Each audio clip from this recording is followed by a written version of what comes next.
38 বছরের পুরনো পুজো বন্ধের প্রতিবাদে থানায় বিক্ষোভ। 38 বছর ধরে দুর্গাপুজো করছে টিটাগড় তরুণ সংঘ দুর্গাপুজো কমিটি, কিন্তু এবছর টিটাগড় থানার তরফে পুজো বন্ধের নির্দেশে ক্ষুব্ধ এলাকাবাসী।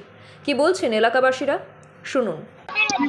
আমাদের এখানে 38 বছরের পুজো আছে। 38 বছর ধরে আমরা পুজো করছি।